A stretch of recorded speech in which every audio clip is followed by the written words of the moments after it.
시간 우리 자리에서 일어나셔서 함께 기쁘게 박수 치시면서 찬양 올려드리겠습니다.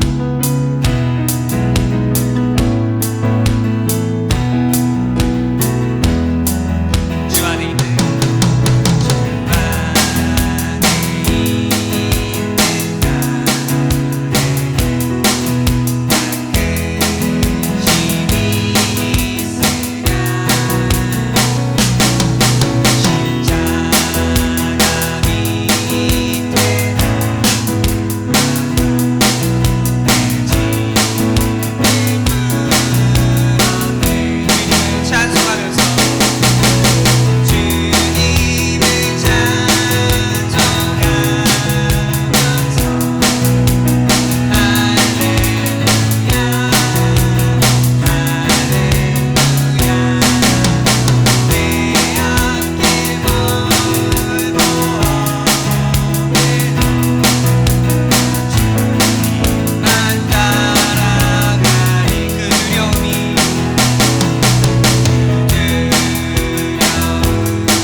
기도하며 나아갑시다. 기도할 때에 하나님, 저에게 흔들리지 않는 믿음을 주시고, 정말 하나님 말씀을 제 가슴에 품어서 정말 그 말씀 따라 순종하는 삶을 살아가게 하시고, 우리 이 예배를 통하여서, 그리고 우리 목사님께서 전해주실 정말 그 생명의 말씀을 통하여서 저희들이 은혜의 역사를 경험케 해달라고 이 시간에 우리 통성으로 기도하며 나가겠습니다. 사랑해 주님, 온전히 주님 주님의 말씀을 품고 나아갈 수 있도록 하시옵소서. 정말 주님의 그 놀라우신 말씀을 정말 저희들이 목숨 걸고 살아갈 수 있도록 함께 인도하여 주옵소서. 이 시간 저희들과 함께하여 주옵소서. 하나님 아버지, 저희들을 만나 주셔서 정말 저희들 가슴 속에 들어오실 때에 정말 저희들이 주님을 저희들의 구주로 삼고 정말 그 주님의 말씀하시고 따라서 이 세상 속에 살아갈 수 있는 그런 저희들 될 수 있도록 주님 인도하여 주시옵소서. 아버지, 정말 저희들이 주님 하나님 시험에 나갈 수 있도록 함께 인도하여 주시옵소서. 저희들의 한 사람 한 사람을 만나 주시옵시고 아버지, 저희들의 부족함을 통하여서 주님의 놀라우신 선을 이루어주시옵소서. 아버지, 정말 저희 목사님을 축복하여 주시옵소서. 저희들에게 말씀을 선포하실 때에 큰 은혜를 부어주시옵소서. 정말 어떠한 어려운 비밀에서든 그 힘을 주시옵소서. 아버지, 목사님께서 정말 저희들이 이끌어가는 최선을 다하여 정말 그 아름다운 기쁨으로 나아갈 수 있도록 아버지 인도하여 주시기를 간절히 바랍니다.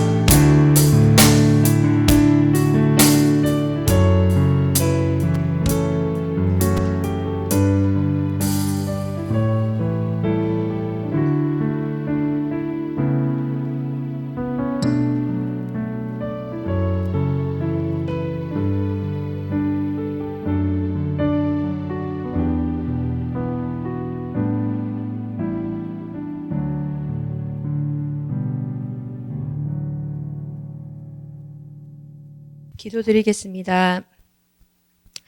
내 뒤에서 나를 도우시는 주, 사랑과 은혜가 풍성하신 아버지 하나님, 오늘도 우리를 예배의 자리에 인도하시고 말씀의 꿀을 먹게 하시니 참으로 감사드립니다. 우리는 다 양 같아서 주님의 은혜가 아니고서는 단 하루도 살아갈 수 없는 존재임을 고백합니다. 오늘도 예배 가운데 우리의 영혼을 하늘의 양식으로 채워주시고 하나님의 뜻과 계획을 발견하는 시간이 되게 하여 주시옵소서. 주님을 닮기를 원한다고 말하면서 여전히 세상 것을 내려놓지 못하는 우리의 연약함을 불쌍히 여겨주시옵고, 주님께 순종하겠노라 고백하면서도 삶 속에서는 매번 넘어지고 점점 죄에 무뎌져가는 저희들을 보게 됩니다.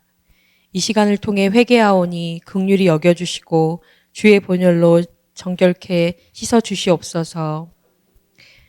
저희 아름다운 교회가 진행하고 있는 크고 작은 일들 주님이 함께 하셔서 부족함을 채워주시고 주님이 원하는 뜻을 이루어드리는 아름다운 교회의 성도들이 될 수 있도록 하여 주시옵소서. 이 시간 작은 두 손을 모아 기도하며 예배드리는 주일학교 아이들이 있습니다.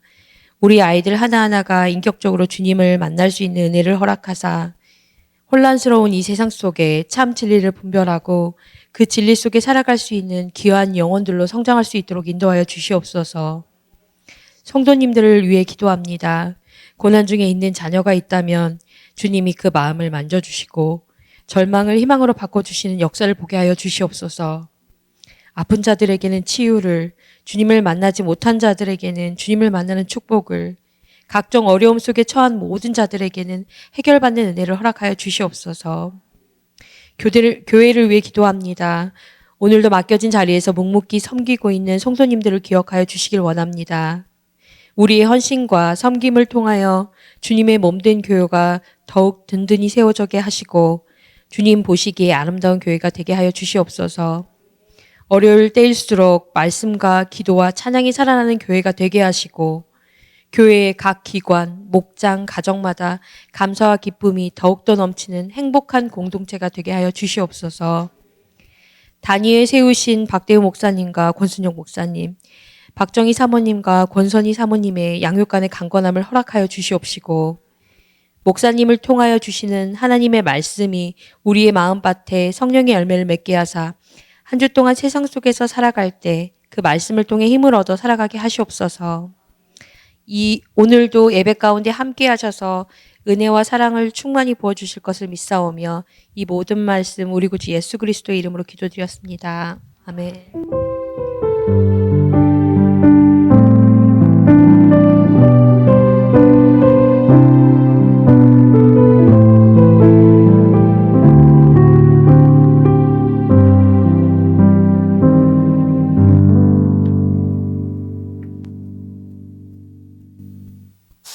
오늘 하나님께서 우리에게 주시는 말씀은 에베소서 5장 31절로 33절까지 말씀입니다.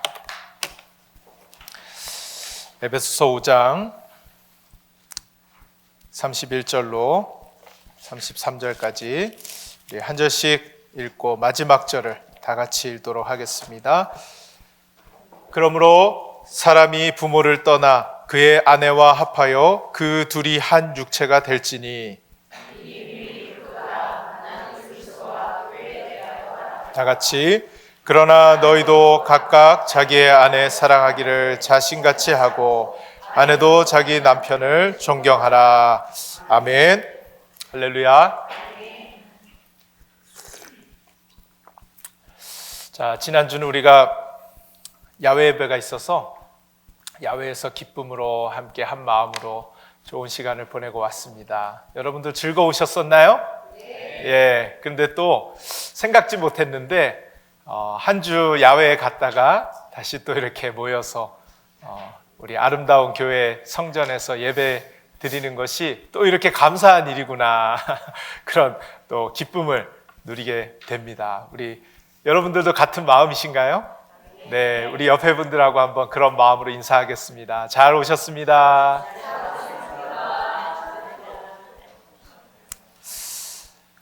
자, 우리 5월은 가정의 달이라고 우리가 많이 부르고 또 그렇게 알고 있습니다. 여러분, 이런 의미들을 부여하는 것이 참 중요합니다. 왜냐하면 1년 중에 가정에 대해서 다시 한번 생각해 볼 그런 시간을 가질 수 있기 때문입니다. 우리가 참 바쁘게 살아가요. 얼마나 바쁜지 몰라요. 생각하지 않으면 그냥 1년이 훅 지나갑니다. 벌써 지금 5월, 다음 주면 마지막 주인데요. 절반을 벌써 가까이 가고 있습니다.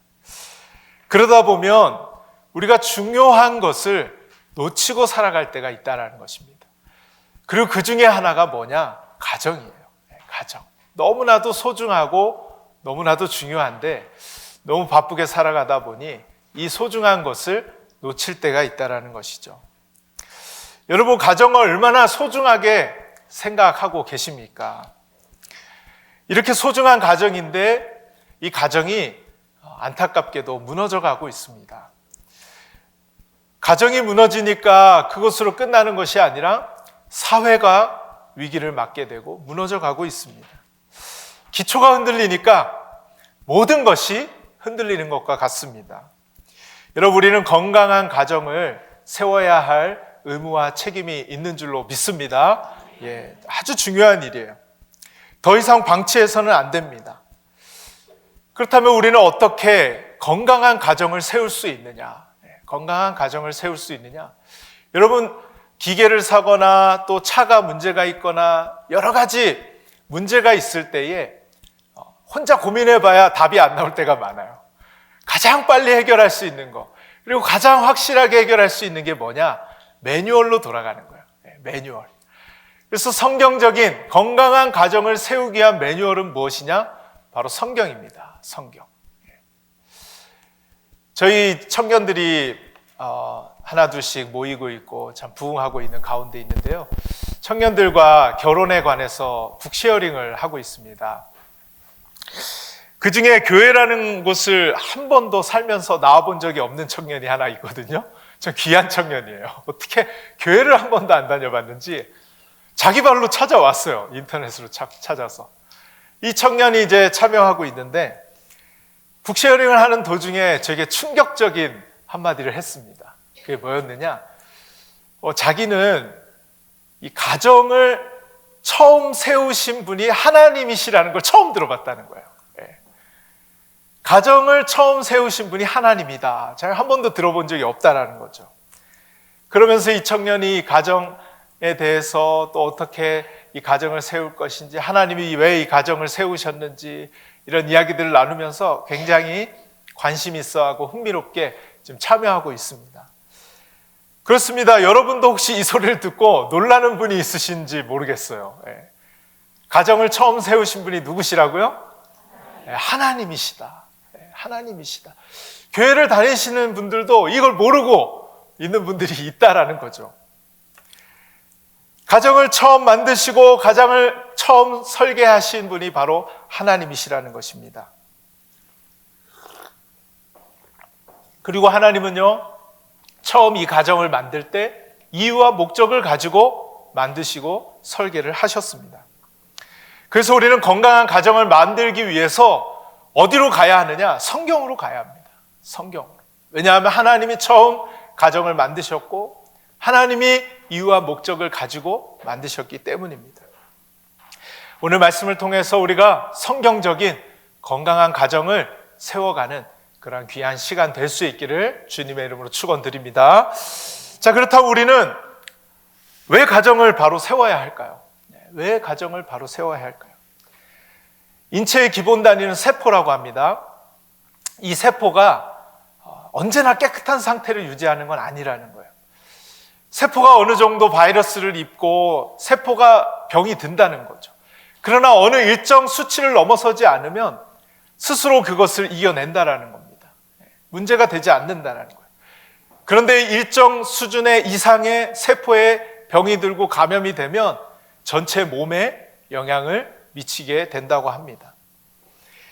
마찬가지로 붕괴되는 이 가정의 숫자가 일정 수준을 넘어서게 되면 사회 전체가 붕괴될 수 있다는 것이 전문가들의 생각입니다.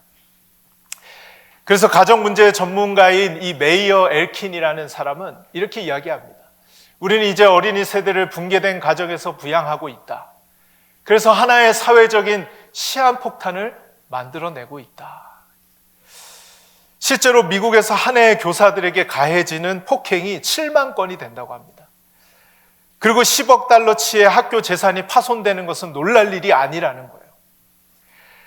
이런 일들의 주요 원인이 무엇이냐? 바로 가정의 붕괴다. 가정의 붕괴다. 여러분, 미국에서는 하루에 13명 이상의 젊은이들이 자살을 한다고 합니다. 많은 인구에서 13명이 적다라고 생각할 수도 있겠지만 굉장히 많은 숫자죠. 청소년 정신과 의사인 아더 프로세 박사는요, 많은 어린이들이 전통적 부양 원천이 더 이상 존재하지 않는다고 느끼고 있다. 가정은 보다 더 유동적이고 더 많은 어머니들이 직장에 나가고 방과 후 얼마쯤 떨어져 있는 할머니 집에도 과자를 구워주는 할머니가 없다. 이렇게 얘기를 했어요. 근데 제가 우리 아름다운 교회 성도님들, 우리 할머니 되시는 분들을 보니까 과자가 뭐예요? 손자, 손녀들을 위해, 자녀들을 위해 얼마나 정성껏 하시는지 몰라요. 우리 아름다운 교회 가정들은 소망이 있는 줄 믿습니다. 근데 보통은 이런 지금 시대가 되었다라는 거죠. 뿐만 아니라 어린이 매춘, 마약, 알코올 중독 등의 문제가 우리에게서 그렇게 멀지 않은 문제라는 것이죠. 그것의 가장 큰 원인으로 지목되는 것이 바로 가정의 붕괴라는 것입니다. 주일 아침부터 이런 부정적인 이야기를 해서 좀 그렇지만 우리가 가정을 바로 세워야 할 이유가 바로 여기에 있다는 것입니다. 그리고 누가 바로 가정을 세울 수 있는 사람들이냐? 바로 이 매뉴얼을 가진 저와 여러분들, 바로 이 성경을 가진 하나님의 그 목적과 이유를 알고 있는 저와 여러분이 가정을 세울 수 있는 자들인 줄 믿으시기 바랍니다.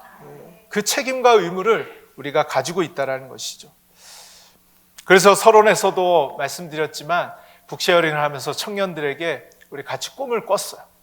우리가 세계 전체를 바꿀 수 있는지는 모르겠지만 우리가 건강한 가정을 만들어서, 믿음의 가정을 만들어서 우리 주변에 좋은 선한 영향력을 나타내면서 살아가자고 그렇게 꿈을 나누었습니다.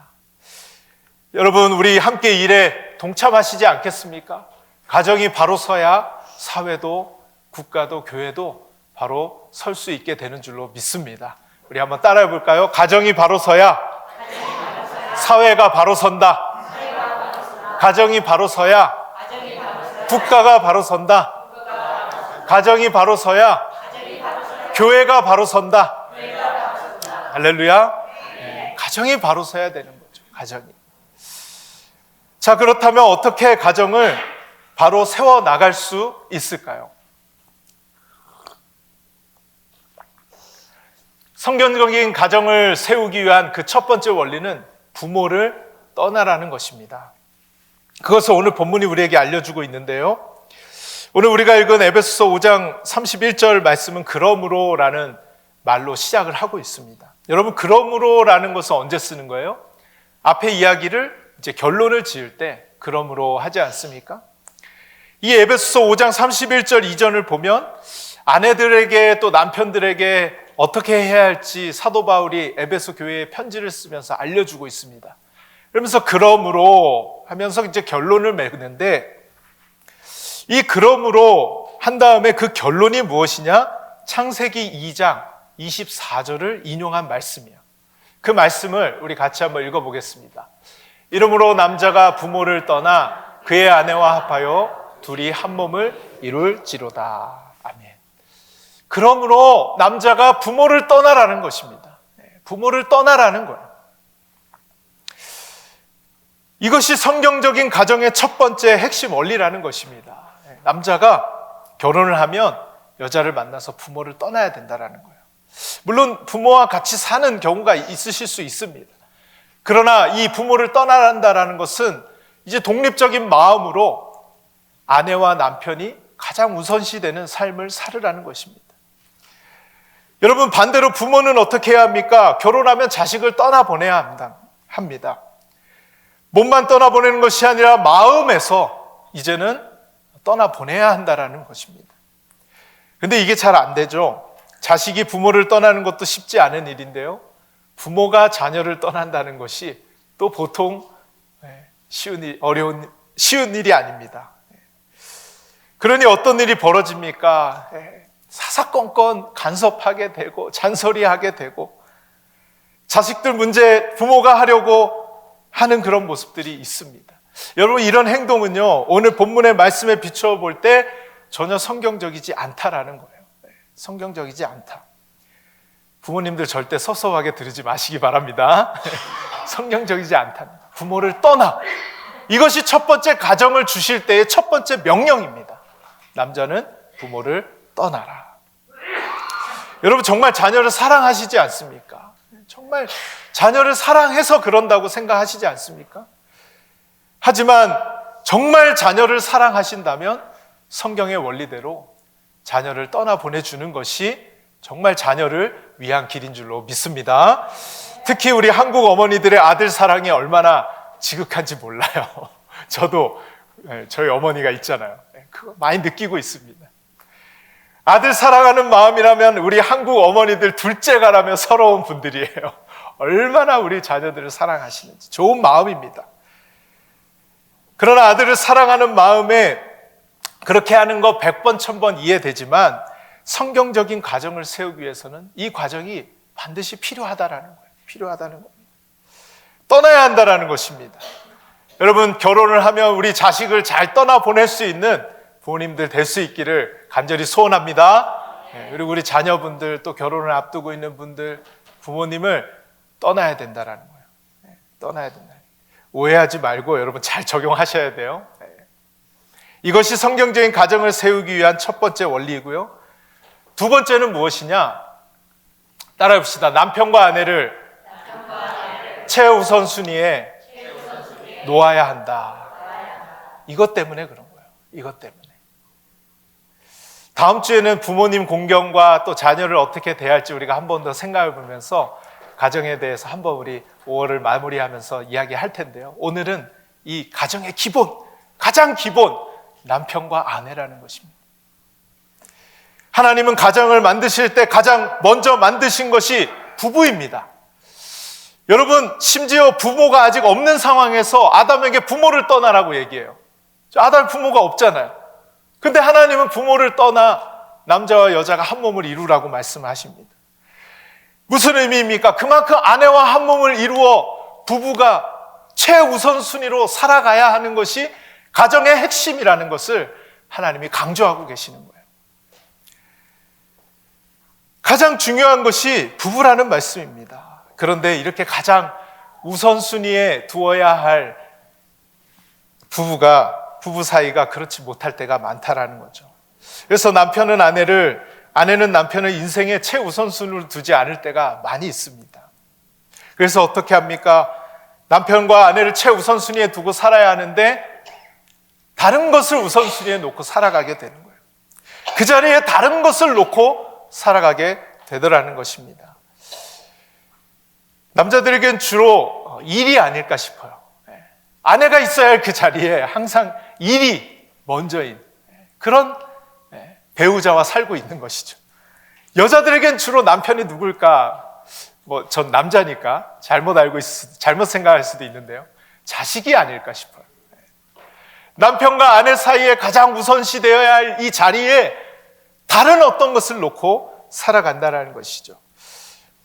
팀 켈러 목사님은 결혼을 말하다라는 책에서 이런 현상을 두고 짝퉁 배우자라는 표현을 썼습니다. 짝퉁 배우자.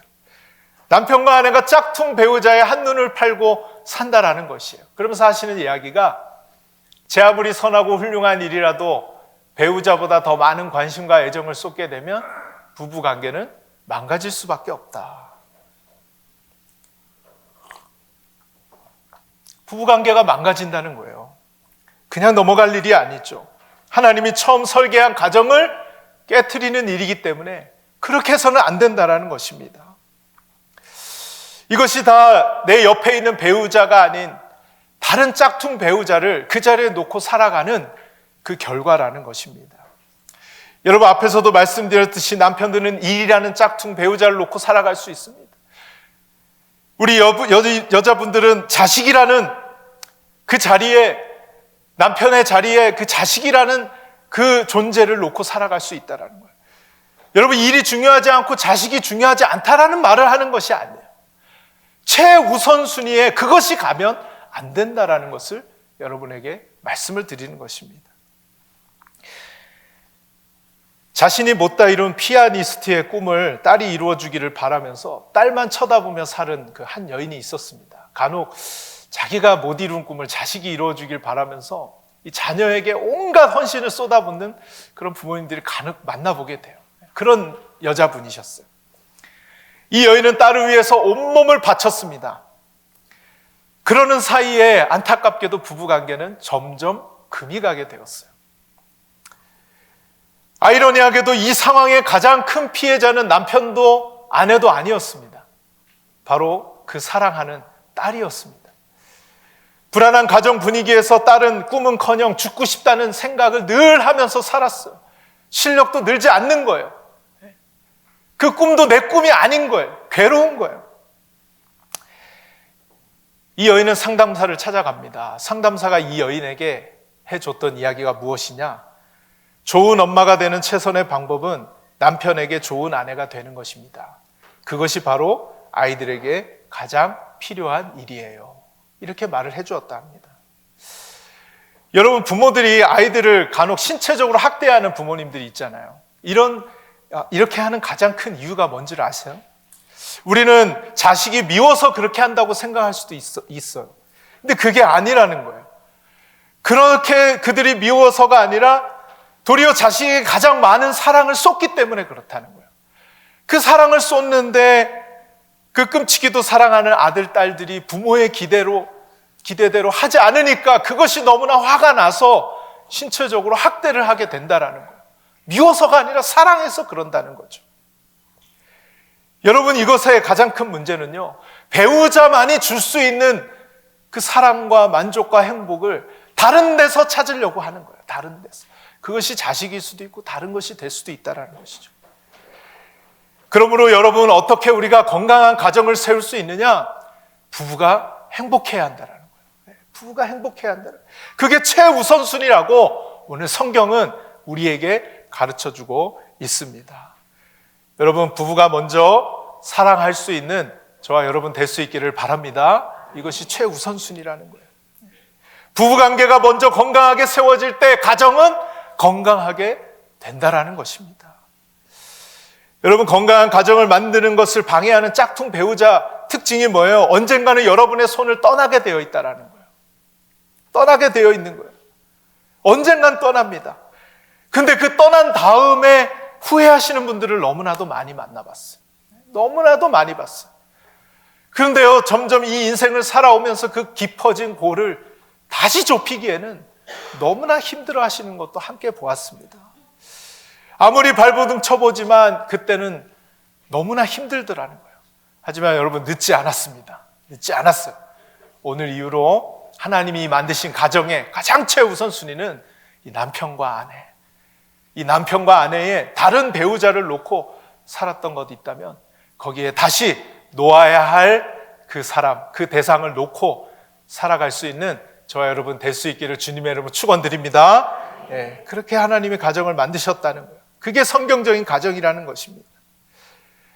건강한 가정을 세우기 위한 세 번째 원리는요, 따라해 봅시다. 신랑 되시는 주님과의 관계가 건강해야 한다. 이게 세 번째 원리라는 거예요. 바울은요, 남편과 아내가 가정의 핵심임을 말하면서 32절에 이런 표현을 쓰고 있습니다.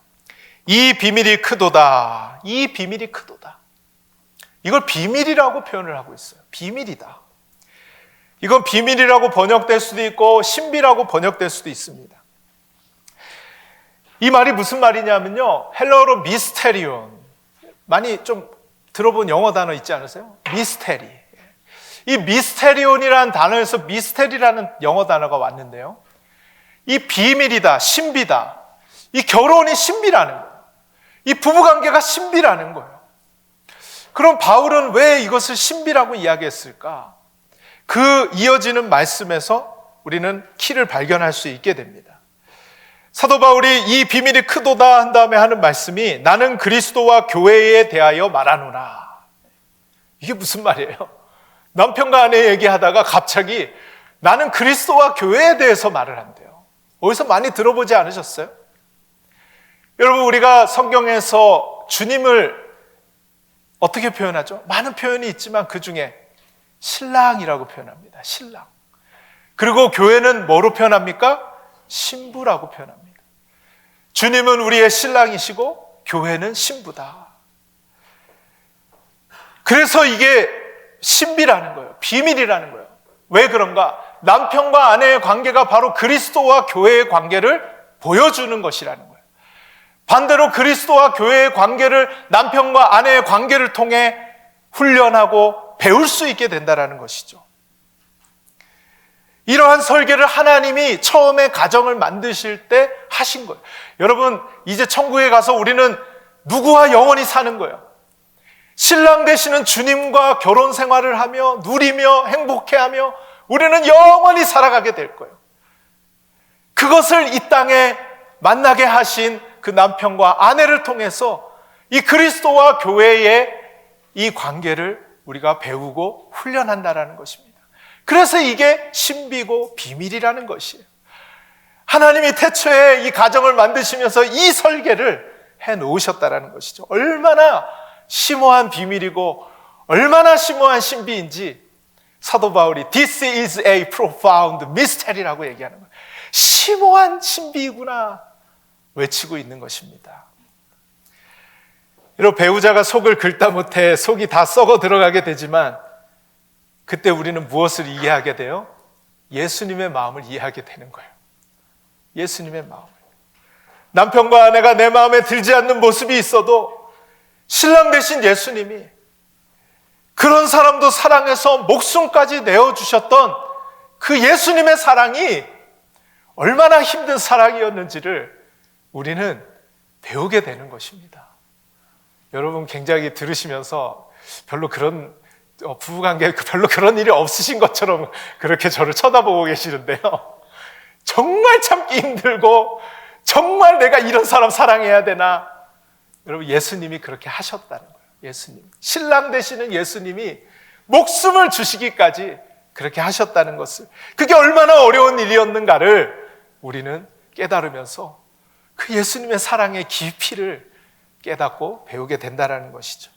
여러분, 반대도 마찬가지입니다. 이 원리는 반대로도 적용이 돼요. 이 그리스도와 교회의 관계를 통해서 남편과 아내가 어떻게 서로 관계를 맺으며 살아가야 할지를 배우게 되는 거예요. 이게 서로 왔다 갔다 하면서 연결이 되어 있는 거예요. 얼마나 놀라운 신비인가 사도 바울이 이야기하고 있는 것입니다. 따라서 우리는 건강한 가정을 세우기 위해서 주님과 건강한 관계를 맺으며 살아가야 돼요.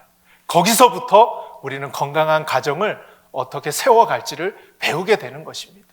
혹여나 여기 배우자가 계시지 않는다 하여도 주님과 이 결혼 생활을 이 땅에서 누리면서 얼마든지 건강한 가정을 만들어 갈 수 있다라는 것이죠. 여러분, 그렇다면 우리는 어떻게 주님과 건강한 관계를 맺을 수 있을 것인가?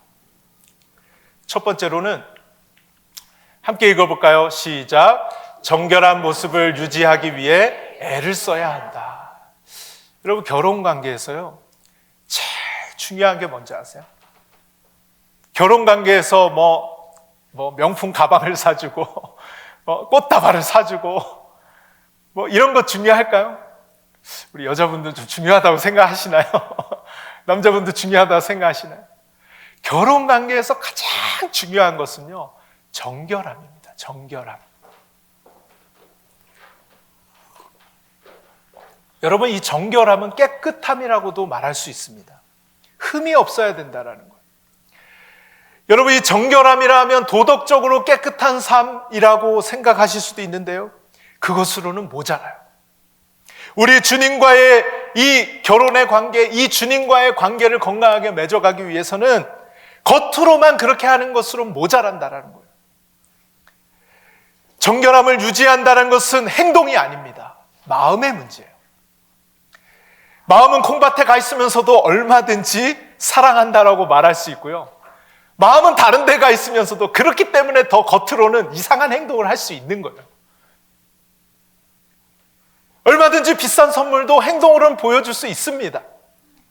그런데 그것은 정결하다고 말할 수 없는 것입니다.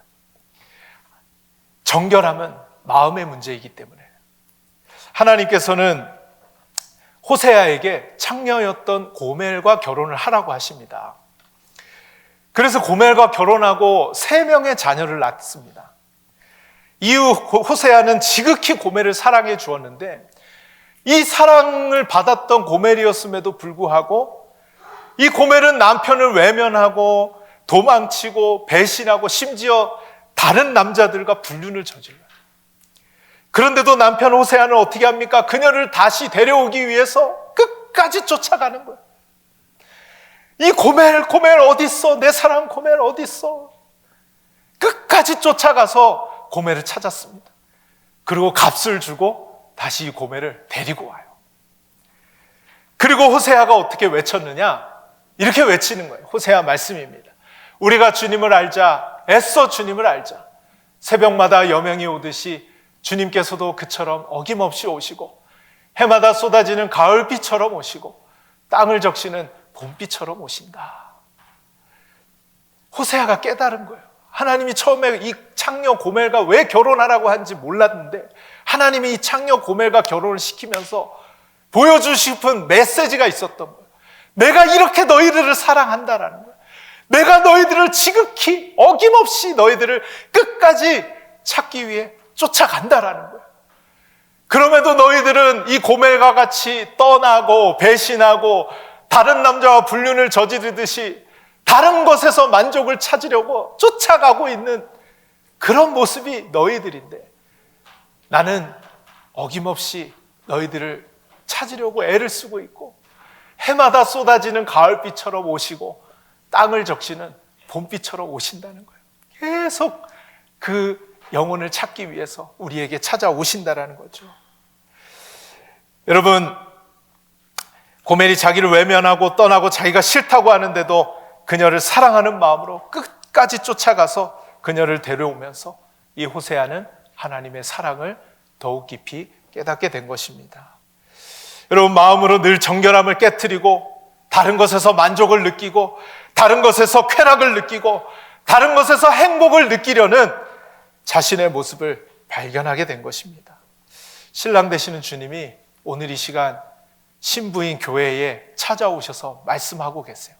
지금 우리 한 사람 한 사람에게 말씀하고 계세요. 정결하게 나에게 나올 수는 없겠니? 나 하나만으로 너희들은 만족할 수 없겠니? 그렇게 우리 주님이 말씀하고 계십니다. 정결함은 하나만 바라보는 거예요. 끝까지 그 한 편만을 바라보는 거예요. 마음으로 그 한 편만을 사모하고 사랑하는 것이 바로 정결함입니다. 사랑하는 여러분, 신랑 되시는 주님께 늘 정결할 수 있는 저와 여러분 될 수 있기를 주님의 이름으로 축원드립니다. 그 신랑 되신 주님이 또 우리가 그 정결함을 훈련해 나아가면서 남편과 아내에게도 우리 그 마음, 오로지 그 남편과 아내에게만 한 마음으로 나아갈 수 있는 그런 건강한 가정으로 회복되어질 수 있기를 주님의 이름으로 축원드립니다. 두 번째, 신부인 우리는요, 주님의 말씀에 복종해야 돼요. 건강한 주님과의 관계를 위해 주님의 말씀에 복종해야 합니다. 오늘 말씀 앞을 보면 아내들에게 하시는 말씀이 있습니다. 그것이 무엇입니까? 남편에게 복종하라는 것입니다. 에베소 5장 24절인데요. 우리 같이 한번 읽어보겠습니다. 그러므로 교회가 그리스도에게 하듯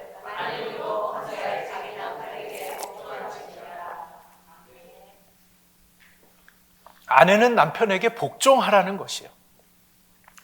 그리고 마찬가지로 교회는 그리스도에게 복종해야 한다 말씀을 하고 계시는 것입니다. 이것이 성경이 말하는 비밀입니다. 왜 그렇게 해야 합니까? 23절을 보면 그리스도가 머리가 되기 때문이래요. 머리가 되기 때문에. 여러분, 머리는 어떤 역할을 하는 거예요? 명령하는 거죠. 그리고 몸은 그 머리가 하라고 하는 것을 자연스럽게 따라가는 것이 자연스러운 일입니다. 신부인 우리는 머리 대신 주님의 말씀에 무조건 복종해야 하는 것이 자연스러운 일이고 당연히 그렇게 해야 하는 것이죠. 그것이 주님과 건강한 관계를 맺는 비결이라는 것입니다. 가정에서도 마찬가지죠. 아내들은 남편들에게 복종해야 합니다. 이렇게 말을 하니까 끝나고 저를 찾아오실 분들이 몇 분 계실 것 같은데요. 하지만 성경이 말하는 건강한 가정의 원리이기 때문에 저는 담대하게 선포할 수밖에 없어요. 이것이 건강한 가정을 지켜나가는 비결이라는 것입니다. 그런데 남편들도요, 아내들에게 복종해야 하겠더라고요. 왜냐하면 21절에서는요, 그리스도를 경외함으로 피차 복종하라고 말씀하고 계시기 때문에 피차 복종하래요. 우리는 남편이나 아내나 그리스도의 신부이기 때문에 피차 그리스도의 말씀에 복종해야 한다는 거죠. 이것을 가장 잘 보여주신 분이 바로 우리 그리스도시라는 것입니다. 그리스도가 하나님의 말씀에 복종하신 분이에요. 순종하신 분이에요. 여러분, 예수님 하면 가장 먼저 떠올리는 게 사랑이 먼저 생각나시죠? 그런데요, 예수님의 위대한 그 특징은 사랑도 있지만 순종입니다. 순종. 얼마나 순종을 하시는지요.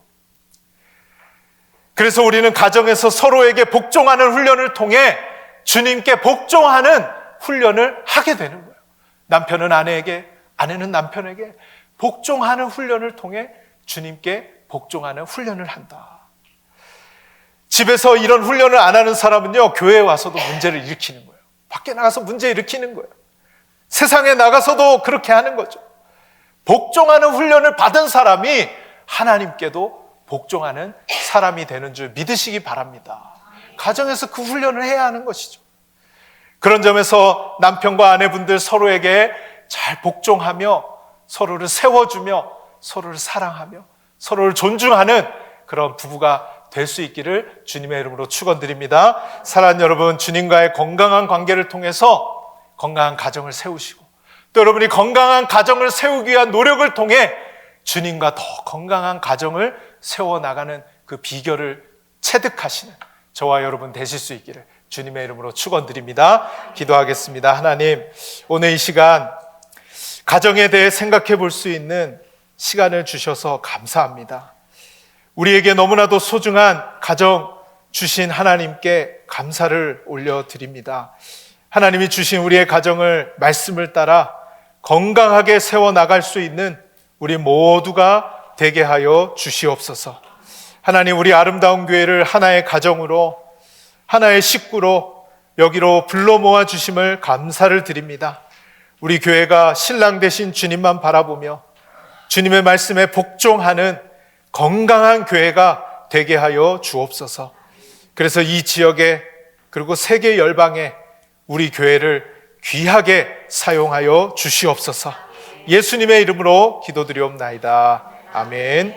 이제는 우리 구주 예수 그리스도의 무한하신 우리를 끝까지 견뎌주시고 우리를 끝까지 기다려주시고 외면하는 우리들을 끝까지 찾아와 주시는 그 주님의 놀라우신 은혜와 하나님 아버지의 변함없으시고 영원하시고 너무나도 크신 사랑하심과 성령님의 감동, 감화, 위로, 교통, 함께 하심이 건강한 주님과의 관계를 통해 건강한 가정을 세워 나가기로 소원하며 나아가는 우리 사랑하는 모든 아름다운 교회 성도들과 가정들 위해 이제로부터 영원토록 함께 있을지어다.